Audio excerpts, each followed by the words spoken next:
بسم الله الرحمن الرحيم هل أتى على الإنسان حين من الدهر لم يكن شيئا مذكورا إنا خلقنا الإنسان من نطفة أمشاج نبتليه فجعلناه سميعا بصيرا إنا هديناه السبيل إما شاكرا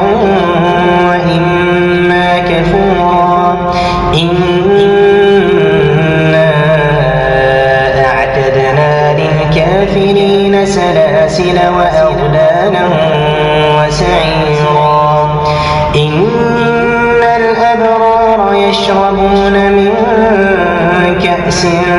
كان مزاجها كافورا عينا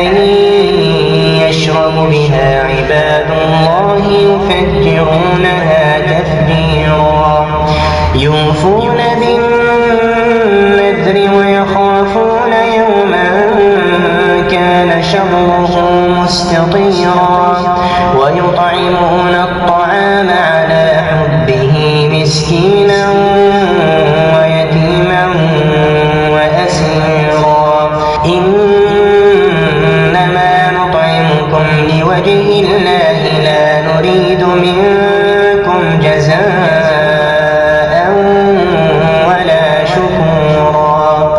إنا نخاف من ربنا يوما عبوسا قمطريرا فوقاهم الله شر ذلك اليوم ولقاهم نضرة وسرورا وجزاهم بما صبروا جنة وحريرا متكئين فيها على الأرائك لا يرون فيها شمسا ولا زمهريرا ودانية عليهم ظلالها وذللت قطوفها تذليلا ويطاف عليهم بآنية من فضة وأكواب كانت قوارير من فضة قدروها تقديرا ويسقون فيها كأسا كان مزاجها زنجبيلا عينا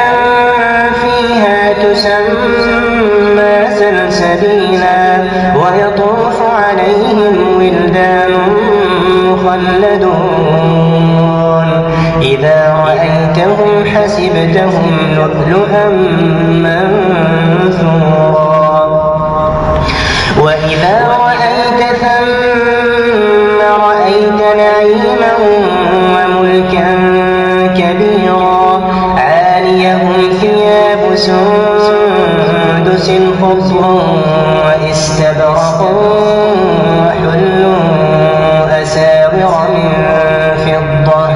وحلوا أساور من فضة وسقاهم ربهم شرابا طهورا إن هذا كان لكم جزاء وكان سعيكم مشكورا إنا نحن نزلنا عليك القرآن تنزيلا فاصبر لحكم ربك ولا تطع منهم آثما أو كفورا واذكر اسم ربك بكرة وأصيلا ومن الليل فاسجد له وسبحه ليلا طويلا إن هؤلاء يحبون العاجلة ويذرون وراءهم يوما ثقيلا نحن خلقناهم وشددنا